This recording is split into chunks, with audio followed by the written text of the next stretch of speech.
chaque instant de tous ses bienfaits.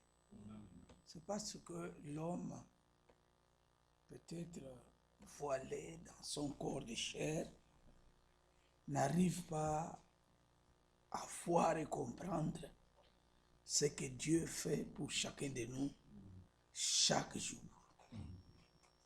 Nous faisons face aux esprits qui errent dans les lieux célestes, qui errent partout, cherchant des lieux d'asile. Mais Dieu est merveilleux pour nous, parce que vous voyez actuellement le monde délire. Vous voyez les gens qui sont mentalement et psychologiquement malades, qui font n'importe quoi. Mais Dieu, par sa grâce, nous épargne. C'est vraiment sa grâce qui est vraiment notre grande protection. Nous devons le louer et le dire merci. Amen. Parce que les moments sont des moments très difficiles. C'est la Bible qui le déclare et nous le voyons. Amen. Amen. Que notre Dieu soit loué.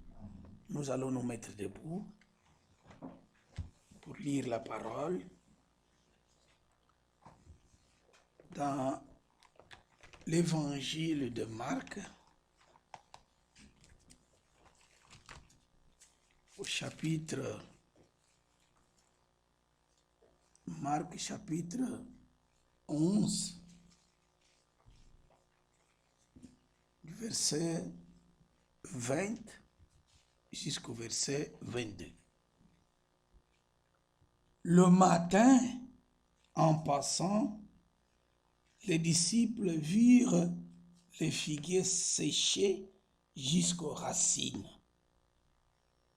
Pierre, se rappelant de ce que s'était passé, dit à Jésus, « Rabbi, regarde, le figuier que tu as maudit a séché. »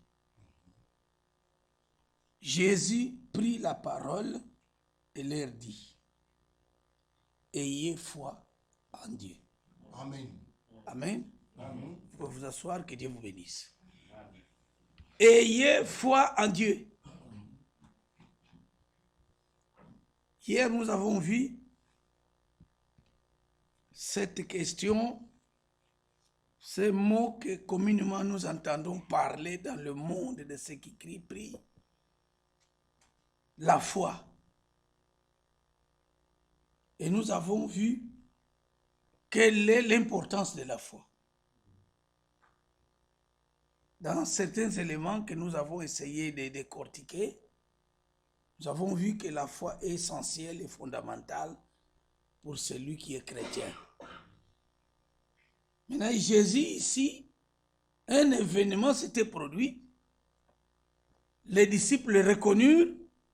Ils demandèrent au maître. Et ils dirent au maître, « Maître, le figuier que tu as maudit a séché. » Il n'a pas parlé que, voyez, tu vois, moi, je suis vraiment terrible, tout ça. Non, ayez foi en Dieu.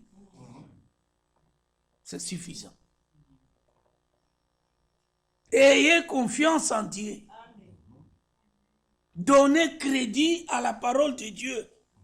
Et vous verrez le produit de la foi. C'est question simplement d'avoir la foi en Dieu. Mais la foi, c'est tout le monde qui en parle. Qu'est-ce que la Bible dit? Et selon que nous avons écouté de William Branham, dans la prédication mariage-divorce, il dit, toute question biblique a une réponse biblique. Pas des réponses, non, une seule réponse. Souvent, quand nous sommes confrontés à des situations, nous voulons brandir les Écritures de manière à présenter aux gens que les Écritures se contredisent. Non! Que Qu'est-ce que la Bible dit au sujet de la foi?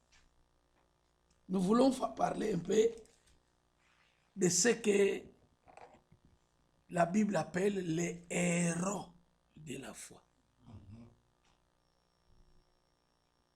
Et nous allons voir qu'il y a un chapitre dans la Bible, il y a un livre dans la Bible avec un chapitre où nous voyons la galerie de ces héros-là. Des hommes et des femmes à qui Dieu témoigne lui-même à cause de la foi. Et aujourd'hui, si Dieu l'a fait hier, aujourd'hui aussi, Dieu a des témoins. Il a des hommes et des femmes aujourd'hui à qui il peut témoigner. Parce que Jésus-Christ est le même hier, aujourd'hui et éternellement.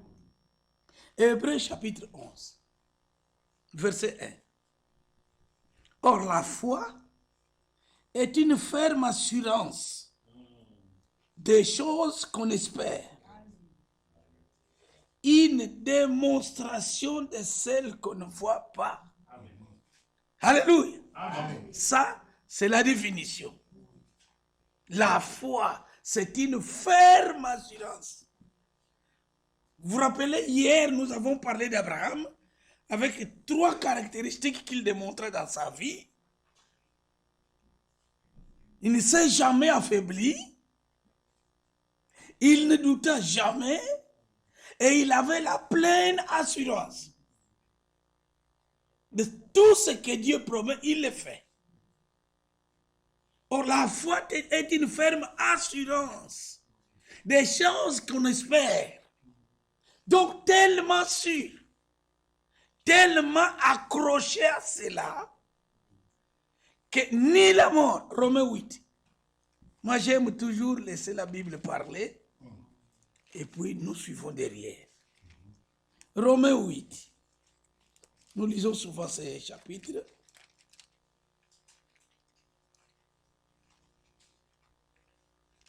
Au verset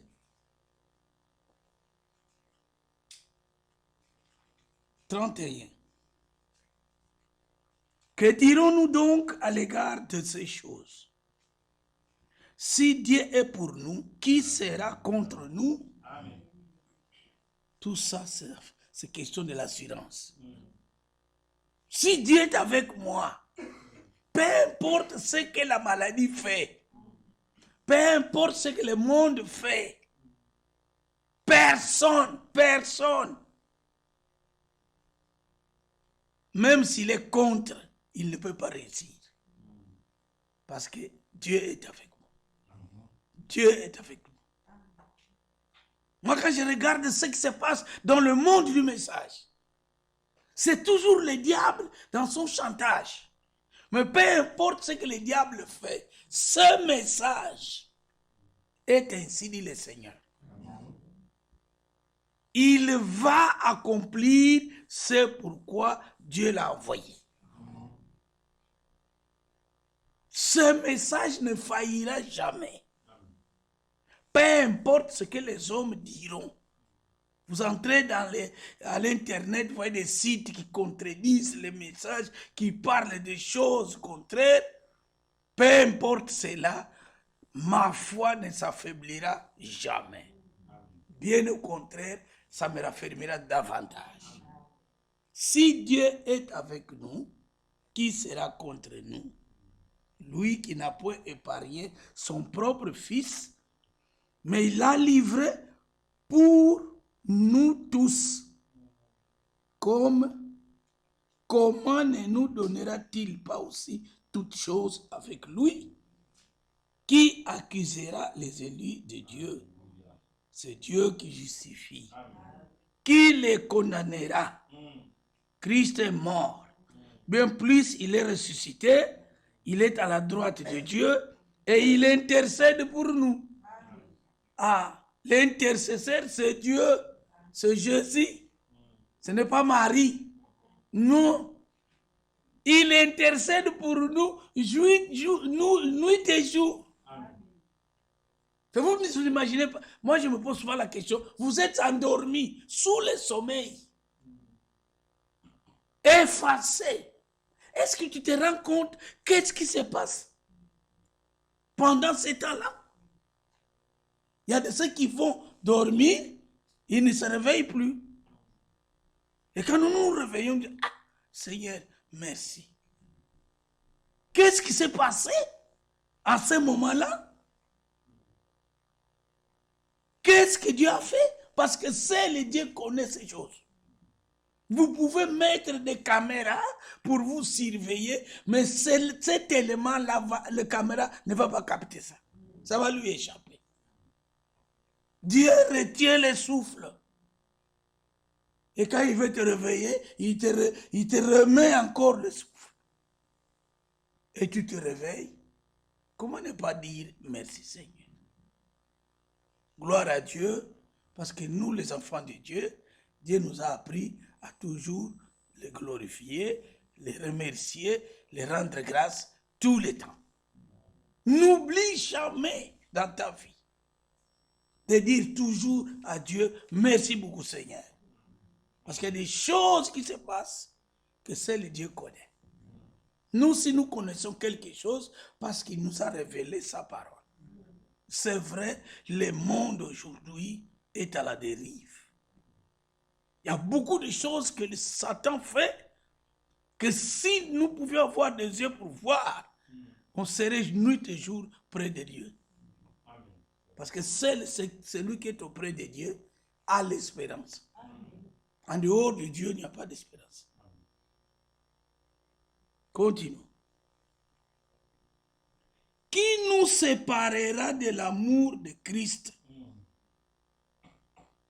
Sera-ce la tribulation, ou l'angoisse, ou la persécution, ou la faim, ou la nudité, ou le péril, ou l'épée?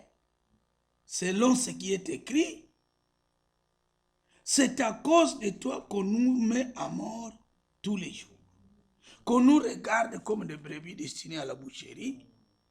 Mais dans toutes ces choses, nous sommes plus que vainqueurs par celui qui nous a aimés. Amen.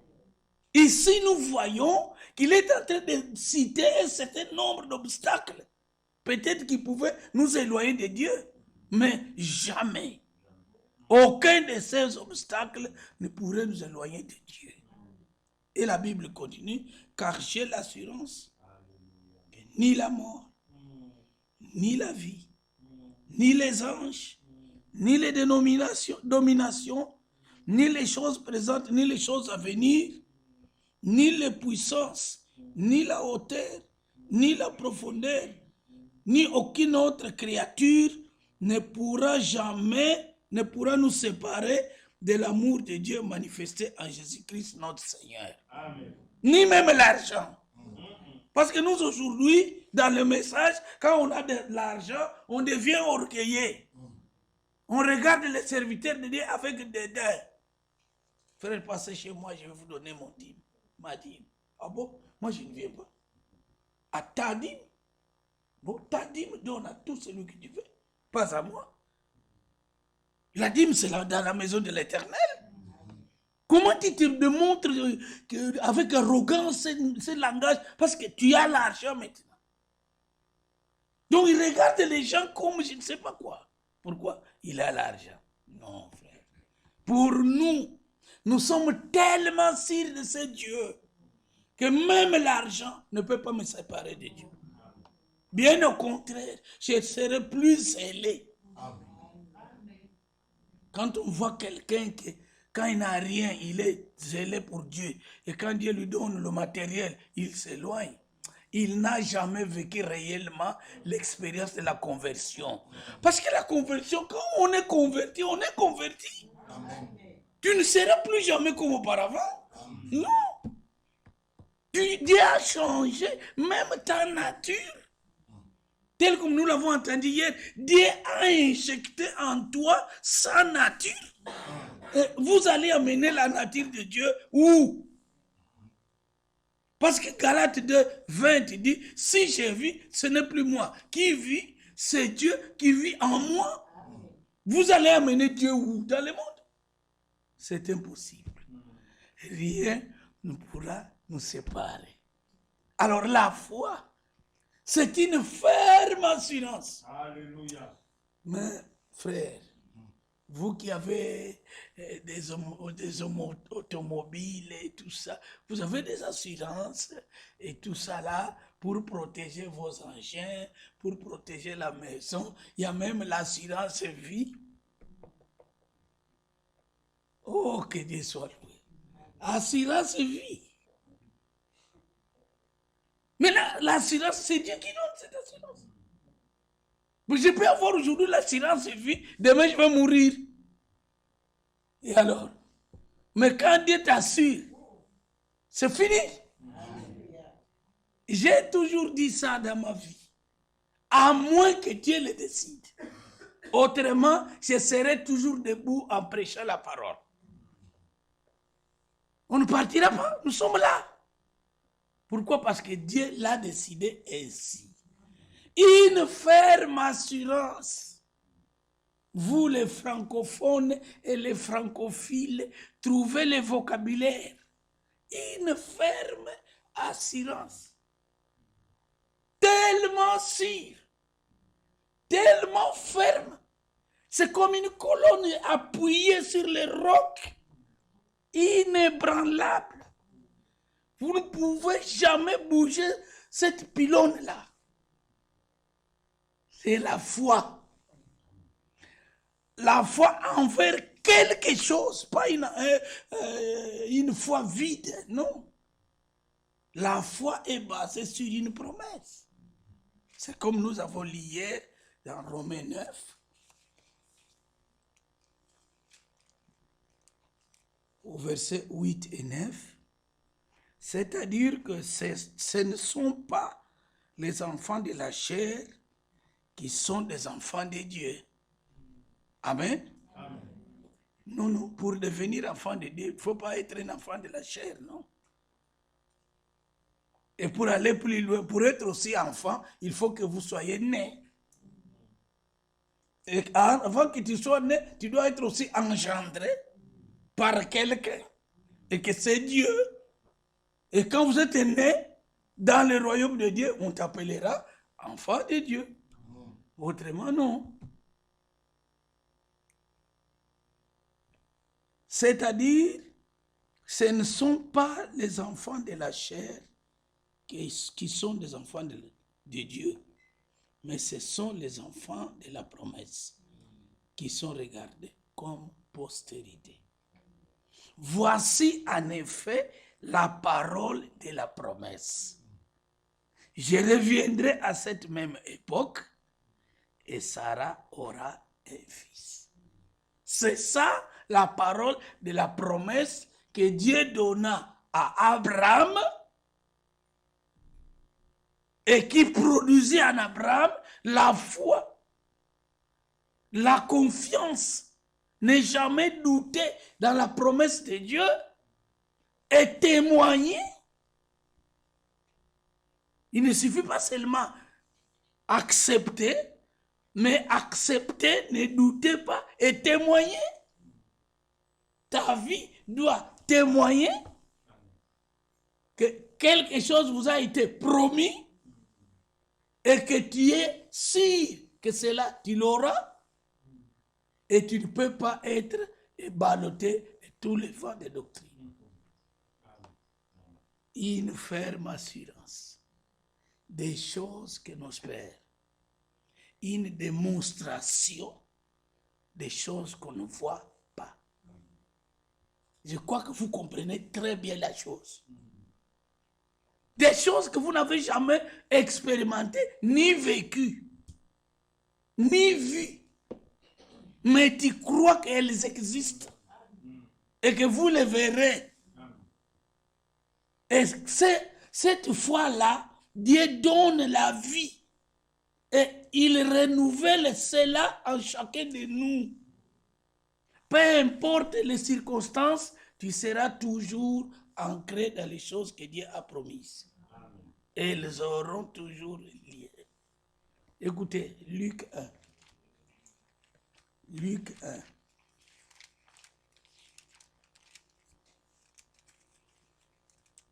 Luc 1.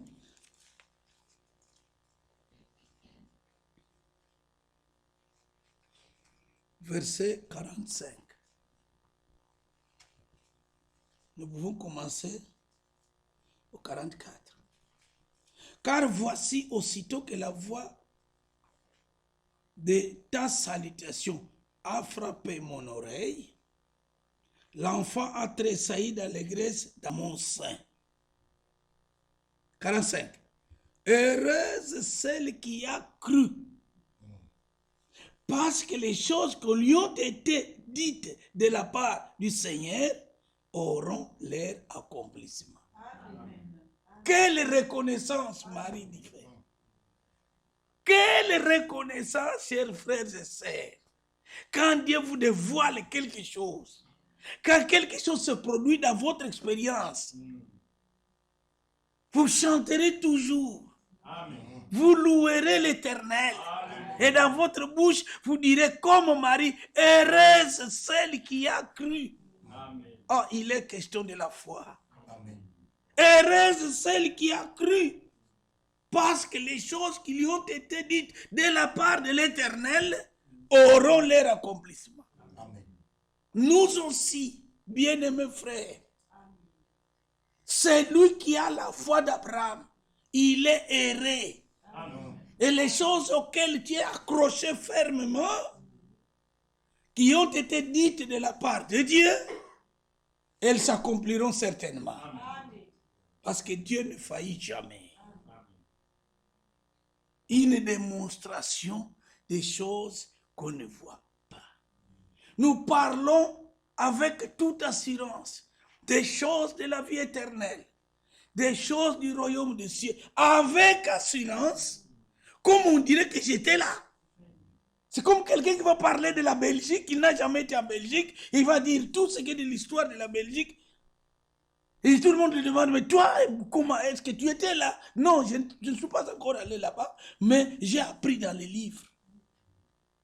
Et nous, dans les choses du ciel, Dieu nous les a révélées. Et nous croyons. Nous croyons à cela parce que Dieu nous les a révélées et la parole de Dieu en parle.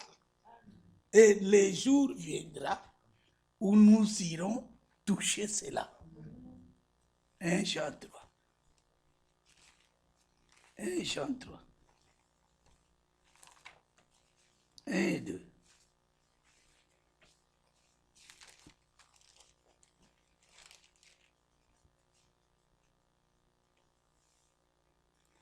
Voyez quel amour le Père nous a témoigné pour que nous soyons appelés enfants de Dieu.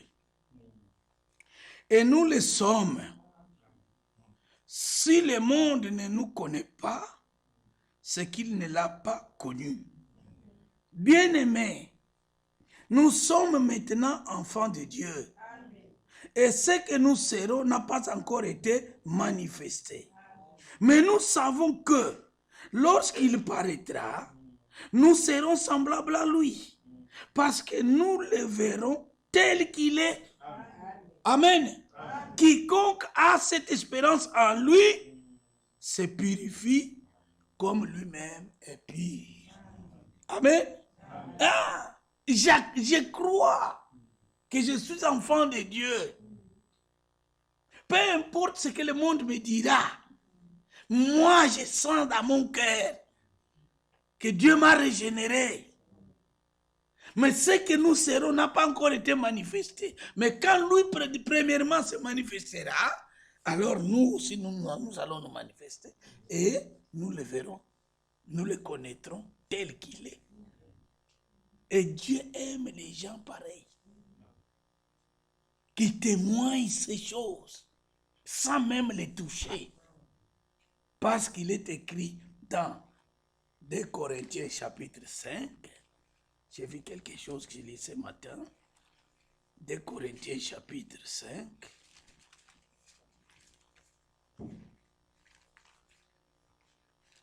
Verset 7. Car nous marchons par la foi et non par la vue. Nous marchons par la foi. Il y a des gens, je ne suis pas contre, mais quand ils s'exagèrent, là, je dis, mais mon frère, alors la foi. Oh non, Dieu m'a fait voir. Oh non, j'ai vu. Ouais, mais quand chaque fois tu brandis, j'ai vu, j'ai vu, j'ai vu. Et la foi. Donc les choses que nous espérons, nous les acceptons et nous croyons cela par la foi. Et la foi n'a pas besoin de voir. Vous connaissez l'histoire de Thomas. Il voulait à tout prix voir. Oh non! Les amis, les frères, les collègues l'ont dit, écoute, il est venu. Il est ressuscité. Oh non, tant que je ne verrai pas. Tant que je ne verrai pas. Ah, Thomas. Bon, ça va. Oh, Dieu connaît le cœur de chacun de nous. Le moment est arrivé, Jésus est revenu encore. Il appelle Thomas.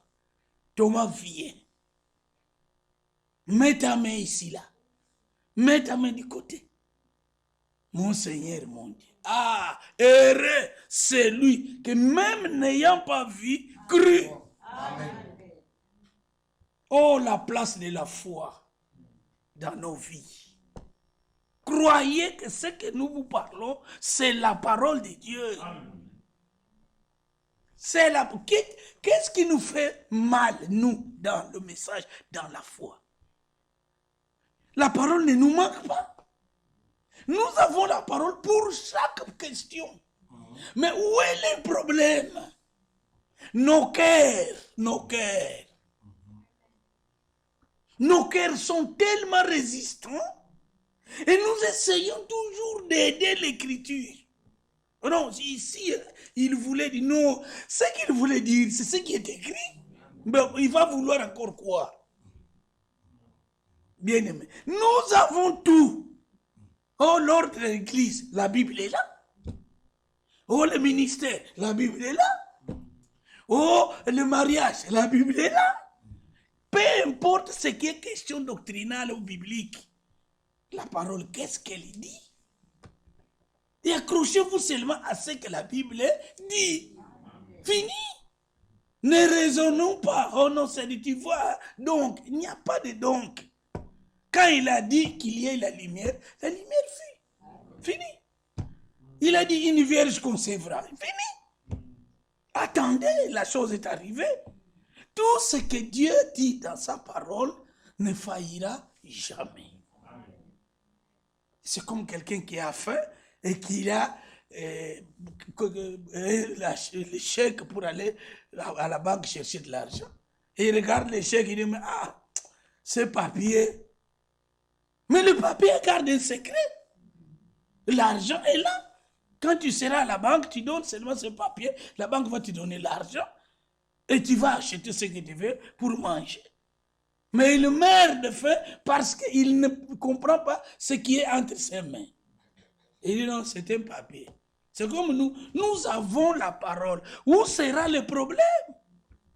Ce sont nos cœurs qui ne sont pas prêts. Ce sont nos cœurs. La Bible parle de tout, de tout, de tout.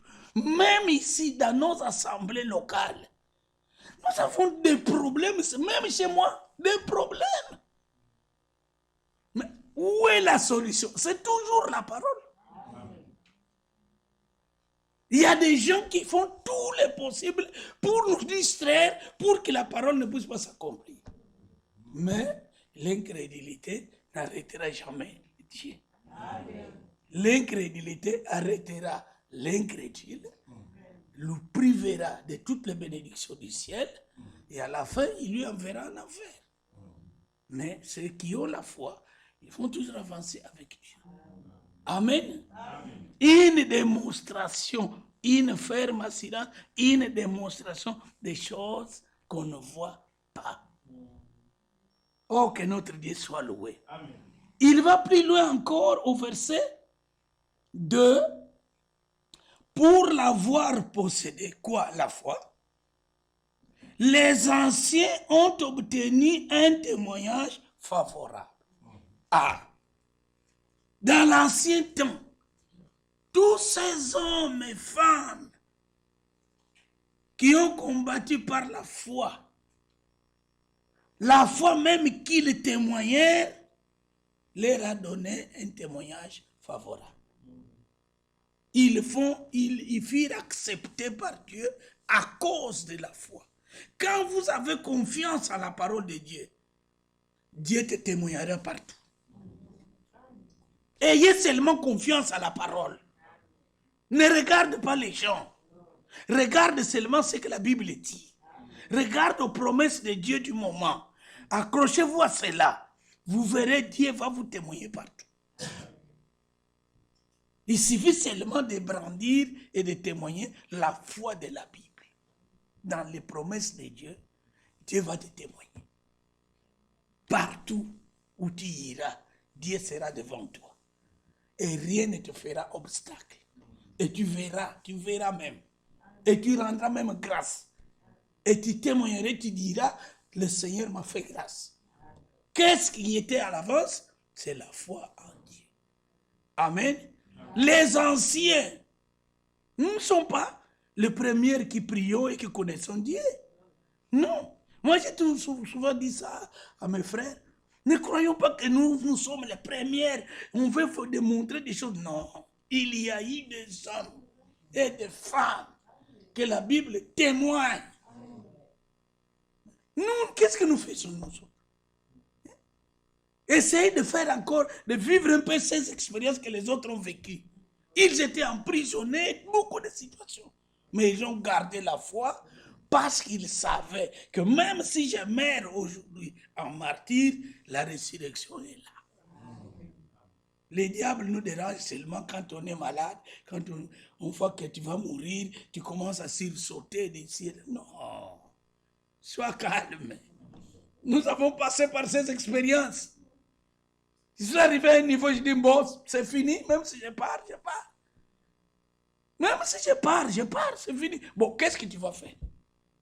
Si Dieu a décidé que tu dois partir, bon, tu vas faire quoi? Ceux qui se battent là au lit de la mort, ce sont des gens non convertis. Et ils tiennent quand ils mourent. Ils disent, oh non, je vois le ciel ouvert.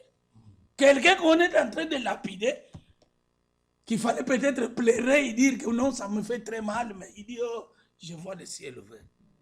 Même ceux qui les lapidaient, ils disent, mais ça, c'est quoi ça là? Nous, on ne voit rien, mais lui, il voit. C'est la foi. Amen. Verset 3. C'est par la foi, comme nous venons de chanter, que nous reconnaissons que l'univers s'est formé par la parole de Dieu, en sorte que ce qu'on voit n'a pas été fait des choses visibles. Oui, c'est la foi qui nous fait croire que Dieu a créé toutes choses par sa parole. Et la Bible le confirme, Genèse 1. Genèse 1, nous voyons. Genèse 1, nous pouvons lire.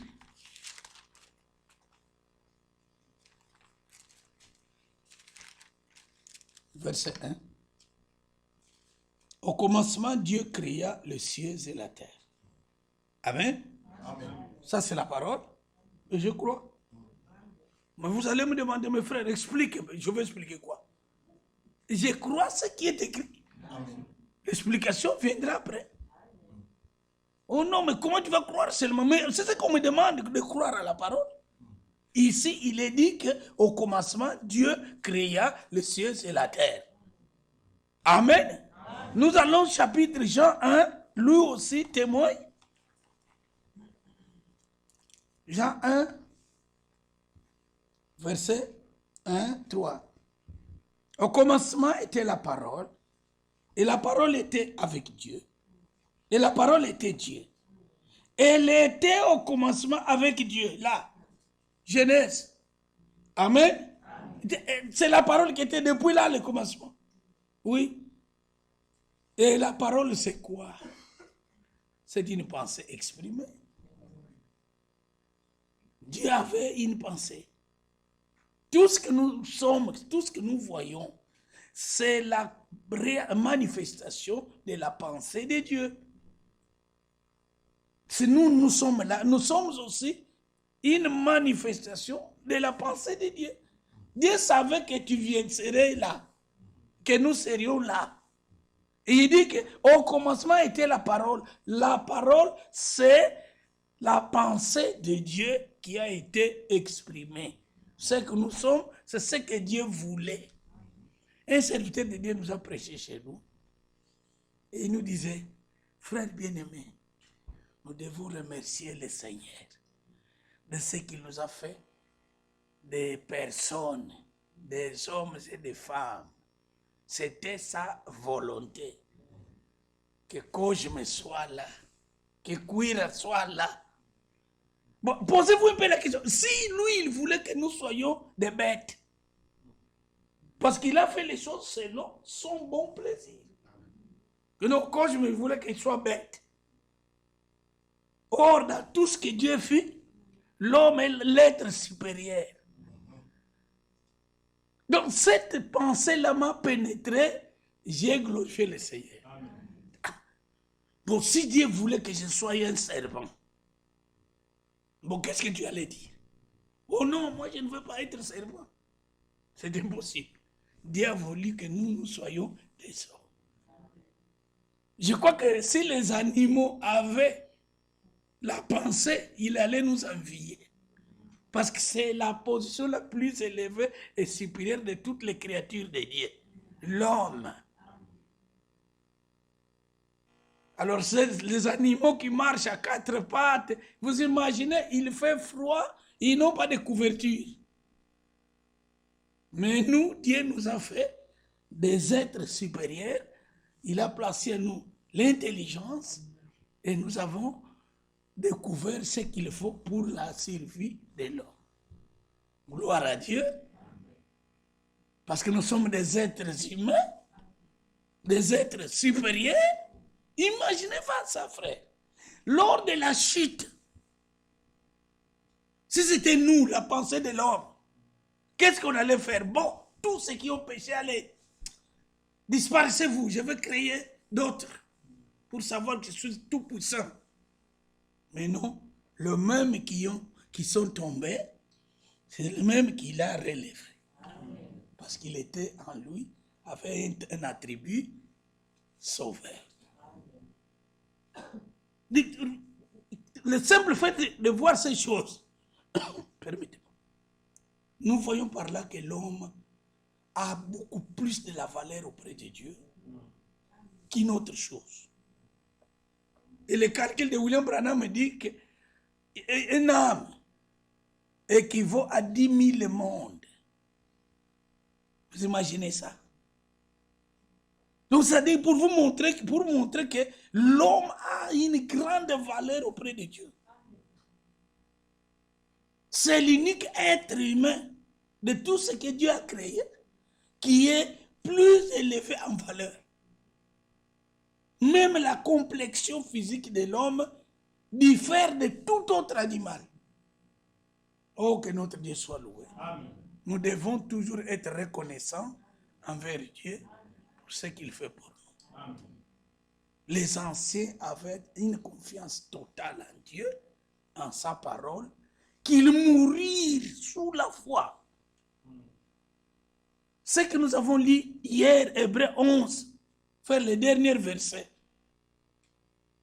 Ils témoignèrent avant qu'ils soient morts qu'il y a une ville où nous allons habiter. Et ils sont morts avec cette foi-là. Les moqueurs se sont moqués d'eux. Ils disent, nous serons là. Nous aussi, comme le dit l'Écriture, Jésus-Christ est le même hier, aujourd'hui, éternellement, nous devons témoigner cela devant n'importe qui, en famille, au travail, dans le quartier, dans des villes, partout où nous sommes, témoignons de la magnitude de Dieu. Parce que les choses qu'il a promises pour notre temps auront son accomplissement. Amen. Même là, le ministère de Feu Franck, moi je suis souvent cet homme, non pas comme un franquiste, parce qu'ils sont là, les gens aiment toujours le fanatisme. Feu Franck, quand il trouva Branham, il dit, je veux seulement savoir une chose en Branham. Qu'est-ce qu'il prêche? Qu'est-ce que cet homme prêche? C'est quoi? En approchant cet homme, il comprit que ce ministère avait une grande valeur le temps présent. Et quand Branham mourut, frère Frank dit, alors comment l'épouse va s'achever? Mais Dieu l'a donné la consolation. Moi aussi, quand je regarde cet homme, je dis, ah, mais quel est le ministère que cet homme a? Et c'est un ministère unique. Frère, il ne peut pas y avoir des ministères déjà. Alors nous allons suivre qui? Non, frère. C'est pourquoi Jacques 3 dit qu'il n'y ait pas beaucoup de gens à enseigner. Frère, tout le monde veut devenir enseignant. Ah. Et en enseignant, vous provoquez la confusion. Bon, regarde aujourd'hui, hein. Frère Michel, depuis longtemps que nous avons prêché la nouvelle naissance. Mais aujourd'hui, oh non, frère, vous voyez, on voit quoi? Moi, je ne change rien. Oh non, la vie éternelle, il y a des divisions même chez nous. Frère, j'ai posé la question quand nous étions dans la convention. Nous autres, on est là plus de 30 ans. Et on a prêché souvent des choses pareilles, la nouvelle naissance et la vie éternelle. Cela n'a pas divisé même les gens. Mais aujourd'hui, quels sont ces enseignements aujourd'hui qui, après avoir enseigné les gens restent divisés? Non, frère. Des choses qui viennent de loin. Alors, où est le problème? Tout le monde veut devenir quelqu'un. Bon, allez-y, cherchez à devenir quelqu'un. Nous savons qu'il y a un seul qui est quelqu'un, c'est Jésus-Christ. Non? Soyez quelqu'un et tu verras où est-ce que tu vas aboutir. Parce que la Bible déclare, nous connaissons tous en partie. Et quand on est comme ça, on se complète. Vous ne serez jamais complet seul. Nous, il faut être comme ça. Donc quand l'autre prêche là, il dit, oh, vous savez quand tu étais à Paris, qu'est-ce que tu as prêché là? Que j'ai accroché là. Il dit, oh bon, ça m'a éclairé encore. Tu vois? Soyez capable de reconnaître ce que Dieu fait dans l'autre. Si tu veux devenir tout puissant, tu vas tomber. Parce que nous connaissons tous, hein? Moi, je crois comme ça. Ce n'est pas pour m'humilier, non. C'est la Bible qui le déclare. Si vous devenez, je sais tout, tu vas tomber. Amen. Ce don-là qui est dans le frère Franck, c'est un don que Dieu a établi sur nous. Moi, je crois comme ça. Amen. Sur nous. Maintenant, nous allons tous à Krefeld. Nous avons entendu. Et tu viens encore à côté, tu commences à débattre avec les autres. Est-ce que toi-même, tu as appris ça? Va dans ton assemblée, va enseigner ton assemblée. Bon, tu vas faire les débats ici. Est-ce qu'il y a un parlement ici? Si vous voulez débattre, vas-y. Chez les parlementaires, d'ailleurs, ici, là, la capitale d'Europe, il y a un parlement. Va là débattre là. Les choses de la foi, ce n'est pas un débat. Écoutez, Hébreux 11, ce n'est pas un débat. Ce n'est pas une course à la connaissance. Non, écoutez. Verset, nous sommes vers la fin, verset 4. C'est par la foi qu'Abel offrit à Dieu un sacrifice plus excellent que celui de Caïn. C'est par elle qu'il fut déclaré juste, Dieu approuvant ses offrandes, et c'est par elle qu'il parle encore, quoique mort. Et ici, là, la foi dont il est question, c'est la révélation. Parce qu'il n'y avait même pas une Bible là-bas. Il n'y avait même pas une assemblée là-bas. Mais ils étaient adorés ensemble. Mais qu'est-ce qui a fait que Abel puisse découvrir qu'il faut offrir à Dieu un agneau, tandis que l'autre offrit des fruits? Personne ne lui avait enseigné. Tu vois la foi? Les choses de Dieu, on l'accepte par la foi. Amen. Par la foi, frère. Si Dieu ne te le révèle pas, tu ne sauras rien. Matthieu 11.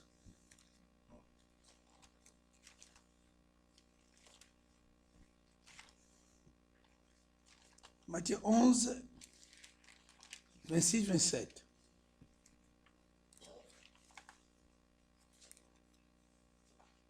On commence au 25 même. En ces temps-là, Jésus prit la parole et dit, je te loue, Père, Seigneur du ciel et de la terre, de ce que tu as caché ces choses aux sages et aux intelligents, et de ce que tu les as révélées aux enfants. Oui, Père, je te loue de ce que tu as voulu ainsi. Toutes choses m'ont été données par mon Père. Et personne ne connaît le Fils si ce n'est le Père. Personne non plus ne connaît le Père si ce n'est le Fils. Et c'est lui à qui le Fils veut le révéler. C'est de la souveraineté entière de Dieu. Ça, ce n'est pas parce que j'ai été longtemps dans les messages. J'ai lu beaucoup de brochures. Ce n'est pas ça. Les gens se cassent la tête pour ne rien avoir. Les choses de Dieu, nous l'acceptons par révélation. Et ce n'est pas l'homme qui révèle les choses, c'est Dieu qui révèle à qui il veut. Oh, que Dieu soit. À qui il veut. Vous n'allez pas pousser Jésus, non, révèle-moi, Seigneur, révèle-moi, non. À qui il veut. Regardons Abel, son offrande, ce qu'il fit jusqu'aujourd'hui. La Bible témoigne il en parle toujours. Par révélation. Et quand tu as la révélation, tes frères même vont te haïr. Oui. Ils vont te haïr. Mais qu'est-ce qu'il est quoi? Il est qui? Comme il a parlé de cette manière, c'est-à-dire quoi? Ben oui. Vous n'avez jamais entendu ce genre de langage. Quelqu'un qui a dit, vous n'envierez rien. Vous n'haïrez personne.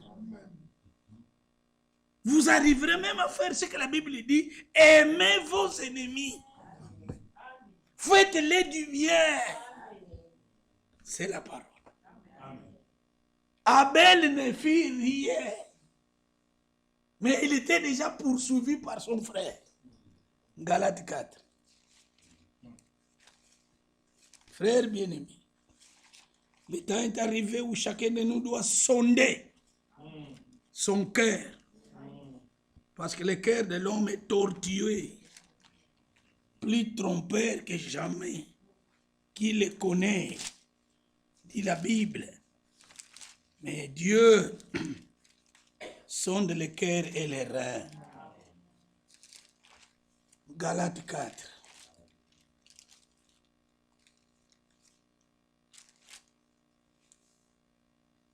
Verset 29. Commençons même 28. Pour vous, frères, comme Isaac, vous êtes l'enfant de la promesse. Et de même qu'alors, celui qui était né selon la chair persécutait celui qui était né selon l'esprit, ainsi en est-il encore maintenant. Ah ben oui. Pourquoi persécuter ton frère? Ah, tu es caillé. Abel ne l'a jamais fait. Et regardez les gens qui sont de ce genre-là, ce sont les gens qui ont beaucoup plus d'opportunités. Imaginez la vie de Caïn. Dieu dit descendre pour lui dire, mais Caïn, pourquoi tu es comme ça là? Change de mine, change de comportement. Si tu fais le bien, je vais te bénir aussi. Frère, si c'était un fils de Dieu, en ce moment-là, il allait même se repentir. Mais non, est-ce que moi je suis... Mais est-ce que... Oh, tu vas rétorquer Dieu. Et il tue son frère, il cache je ne sais pas où, et il va ailleurs. Et Dieu le poursuit encore. Tu as mis ton frère où? Est-ce que moi je suis le gardien de mon frère? Tous ces langages, nous les rencontrons dans nos assemblées. Attendez que le problème arrive dans l'assemblée et tu vas voir la couleur de chacun. Même ceux qui ne lisent pas les brochures. Frère, moi je lis dans le paragraphe 20. Mais les jours où tout est bien, tu ne dis jamais paragraphe 20. Non, frère. Les hommes de foi n'ont pas ce comportement. Amen. Frère, ce sont des choses que je sens que je vis dans ma vie. Quelqu'un qui est dans la foi, qui a reçu la foi véritable, c'est un homme libre. Amen. Il est libre. Amen. Frère, il est à l'aise. Amen. Et il est fier. Amen. Oh, que Dieu soit loué. Amen. Le héros de la foi. Amen. Abel. Regarde comment il s'est comporté. Il offrit à Dieu quelque chose qu'il a reçu, la révélation. Oh, que Dieu soit loué. Le temps nous manque. Mais nous pouvons, pour ces minutes qui nous manquent, aller un peu. Ici, il parle d'Enoch. Verset 5. C'est par la foi qu'Enoch fut enlevé pour qu'il ne voie point la mort. Et il ne parut plus parce que Dieu l'avait enlevé, car avant son enlèvement, il avait reçu le témoignage qu'il était agréable à Dieu. Est-ce que vous voyez la foi de l'enlèvement? Nos amis tonnéristes, oh non, si vous ne croyez pas les 7 tonnerres, vous n'avez pas la foi de l'enlèvement. Je dis, frère, moi je n'ai même pas besoin de tonnerre. Je n'ai pas besoin de tonnerre. Parce que d'abord, ils ne sont même pas écrits. Moi, j'ai besoin seulement, comme disait David, une chose. Une chose, je cherche à mon Éternel. Que je puisse habiter chez lui là. Je n'ai pas besoin de 2 choses. Une seule chose. Mais quand les tonnerres vont gronder, l'épouse des nations n'est plus là. Bon, on a besoin de ça pourquoi? Qu'est-ce que cela a à voir avec le salut et le perfectionnement de l'église épouse? Parce que ce sont des choses qui vont arriver en Apocalypse 10. Or, l'Apocalypse 10, c'est du côté d'Israël. L'église des nations monte au ciel au 4e chapitre. Si Dieu nous accorde la grâce, prochainement, nous parlerons un peu de l'Apocalypse dans tous ces aspects. Parce que Dieu nous a fait grâce. Apocalypse 10, nous ne sommes plus là. Même William Branham, quand il lit dans la brèche, il dit, en ce moment ici, l'église est déjà partie aux noces. Et c'est là, à ce moment-là, que les tonnerres vont gronder. Je ne sais pas, c'est quand nous serons à la table, là, nous entendrons les cris des tonnerres. Et quand nous serons tous embourbés avec la fête et l'ambiance de la fête, vous allez vous équiper encore des choses qui se passent ici sur la terre. À ce moment-là, que celui qui est sauvé se sauve. Là, c'est ce qu'on dit, sauve qui peut. Fini, nous, on n'a plus besoin de cela. Alléluia. La foi de l'enlèvement, c'est la foi qu'Enoch avait. Il marcha avec Dieu. Son grand compagnon, c'est Dieu. Jour et nuit, plus de 300 ans.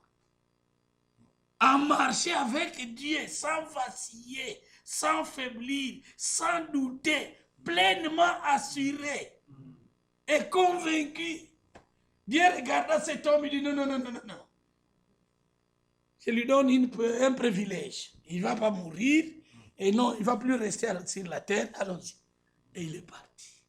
Et nous aussi, l'Église des nations, 7e âge de l'Église, à la fin, parce qu'il y aura des hommes et des femmes avec la foi d'Enoch, nous irons au ciel. Quand la trompette sonnera, nous irons. Nous irons. Moi, je ne sais pas comment expliquer. D'ailleurs, moi, je ne peux pas être là à chercher à savoir quels seront les mécanismes de l'enlèvement. Ça, c'est un problème qui touche Dieu lui-même.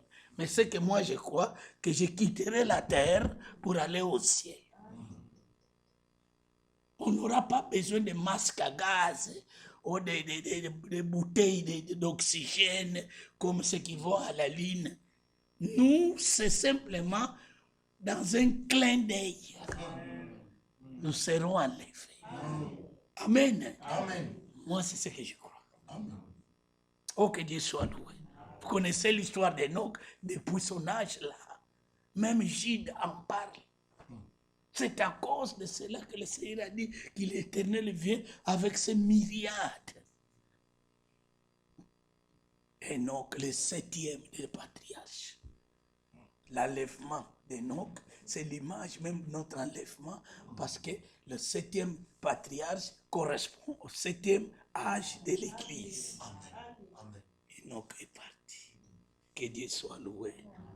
Noé, l'homme juste, qui trouva grâce, Genèse 6. Noé trouva grâce auprès de Dieu. Lui aussi, la Bible dit, Dieu lui dit pour faire l'arche. Moi, je crois que vous lisez toujours ça. Ce sont des choses simplement que nous sommes en train de vous rappeler. Parce que même si les gens viennent du nord, sud, est, ouest, vous apportez la parole, il n'y a rien de neuf. Frère, une église qui reste longtemps là, bon, il va manquer quoi? On se complète seulement pour raviver ce qu'on a déjà. Moi, je ne crois pas dans ce qu'on appelle un non-prédicateur moderne. Oh non, je viens vous apporter des choses. Qu'est-ce que vous nous avez apporté? Pas prêcher la parole, frère. Ce n'est pas de l'orgueil, mais Dieu a fait le suffisant pour que cette église soit sauvée. Nous n'allons pas vous apporter le salut. Le salut est déjà là. Mais on va animer seulement ce qu'on a dans le cœur. Et c'est ce qui est le rythme de la foi. Dieu a mis les ministères pour se compléter, pour animer le peuple de Dieu à garder la même température. C'est comme la poule qui a ce qu'on appelle dans les sciences naturelles un animal à température constante. Et les hommes et les femmes de la foi doivent garder une température constante, sans faillir, sans faiblir, sans reculer, sans douter, être pleinement convaincus que les choses que nous avons créées, ce sont des choses vraies. Amen. Nous allons au ciel. Les soucis, l'objectif du message, c'est de nous amener au ciel. Amen. C'est tout. Amen. Tout le reste est secondaire. Je dis bien secondaire. Amen. À quoi bon sert parler du ministère à quelqu'un qui n'est pas sauvé? Vous allez jeter les perles au pourceau. À quoi bon sert prêcher des dimensions? Oh non, nous irons dans la 6e dimension, la 5e c'est pour les âmes perdues. Ça ne sert à rien si vous n'êtes pas sauvé.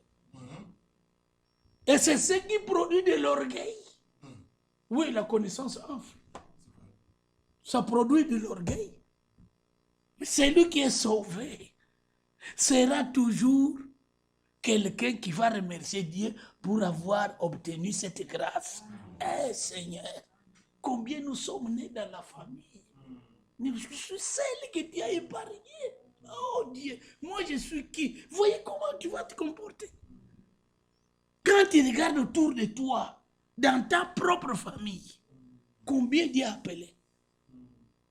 Quand tu regardes, même au milieu où tu es né, Les collègues à l'école, à l'université, combien de gens nous avons quittés? Et combien sont morts sans Christ? Moi, quand je vois un cercueil, ma question est unique. Cette personne-là, dans le cercueil, a-t-il eu le temps de rencontrer le Sauveur? Autrement, c'est fini. Frères bien-aimés, nous devons remercier Dieu. Enoch marcha avec Dieu. Nous aussi, comme Enoch est notre part, imitons la vie d'Enoch. Chaque jour, marche avec Dieu. Chaque instant, sois avec Dieu. Soyez amis de Dieu, comme Enoch fut ami de Dieu. Et Dieu le invita chez lui. Et quand nous serons là, j'aimerais lui demander, mais Enoch, dis-moi un peu, comment vous avez marché avec cet homme-là? Oh frère, Frère Branham me dit que quand nous serons là, et que nous allons écouter les témoignages de tout un chacun, les larmes vont couler sur nos yeux.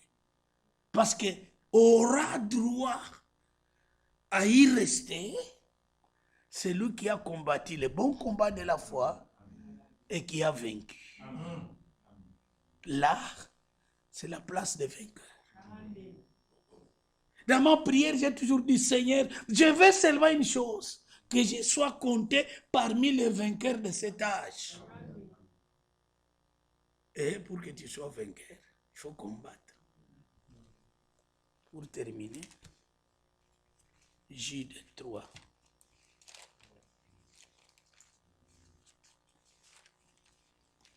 Jude 3. Commençons au verset 1. Jude, serviteur de Jésus-Christ et frère de Jacques, à ceux qui ont été appelés comme nous, cette lettre nous appartient. Elle a été envoyée à ceux qui sont appelés, comme lui, Jacques, fut appelé. Amen. Qui sont aimés de Dieu, en Dieu, le Père, et gardés pour Jésus-Christ. Que la miséricorde, la paix et l'amour vous soient multipliés. Amen. Amen. Oh, gloire à Dieu. Amen. Ce n'est pas en vain que nous disons, frères et sœurs, que Dieu vous bénisse. Amen. Oui, ce n'est pas en vain. Dans toutes les lettres de ces hommes, ils nous bénissent d'abord. Ils nous envoient la lettre et derrière la lettre, ils nous bénissent. Que la miséricorde et la paix de Dieu demeurent en vous. À vous qui avez été appelés par Dieu et gardés pour Jésus-Christ. Vous êtes un héritage de Dieu. De pièces de grande valeur. Frère, est-ce que vous vous imaginez quelle est la valeur que nous avons aux yeux de Dieu? Non, ne nous méprisons pas les uns et les autres. Parce que Dieu, quand il nous regarde, ce sont des pièces de grande valeur. Chacun de nous. Chacun de nous, frères. Les seuls qui connaissent cette position, c'est Dieu d'abord lui-même et le diable.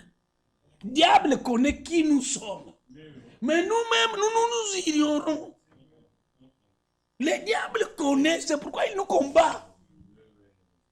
Il nous connaît, il connaît où est-ce que nous allons. Mais nous, quand on se regarde, tu n'as même pas la joie de saluer ton frère.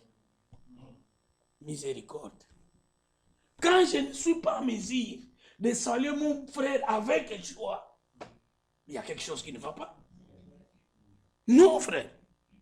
Parce que les racheter, quand ils se retrouvent, mais c'est de la joie. Amen. Nous, en Afrique, là, auparavant, quand on se retrouvait, on pouvait rester toute la nuit comme ça en témoignant seulement jusqu'au matin.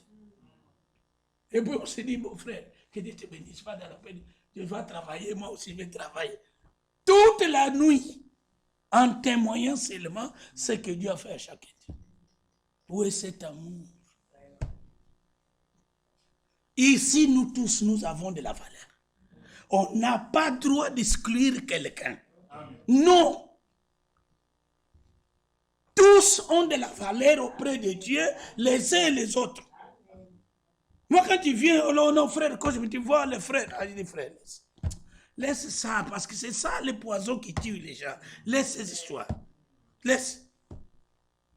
Laisse, frère. Si tu connais la valeur du rachat, tu seras miséricordieux envers les autres. Bien-aimé, verset 3.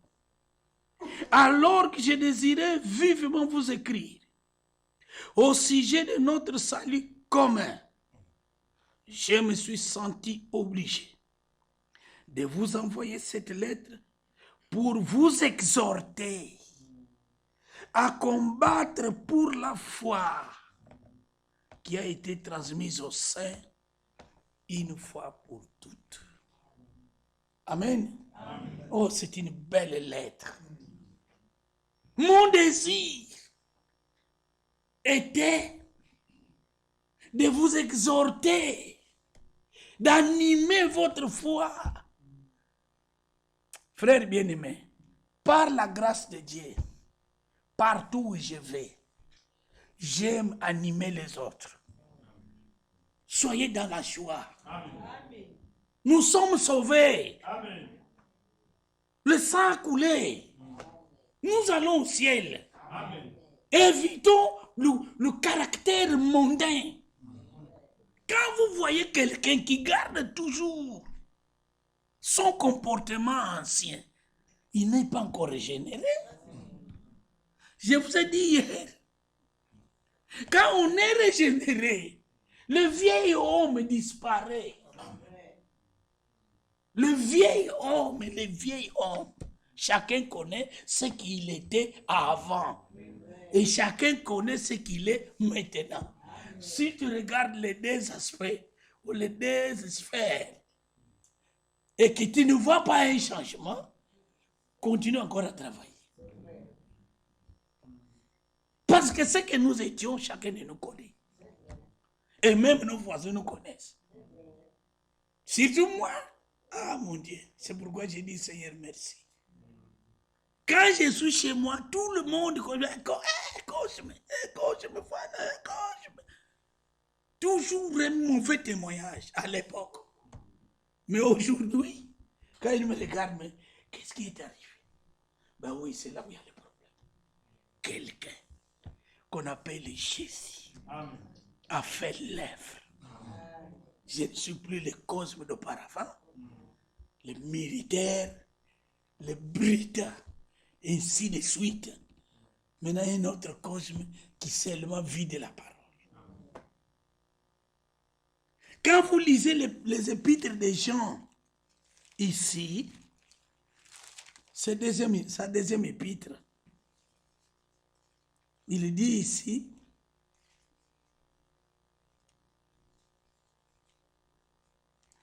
deuxième épître de Jean, 12, quoique j'ai beaucoup de choses à vous écrire, je n'ai pas voulu le faire avec le papier et l'encre.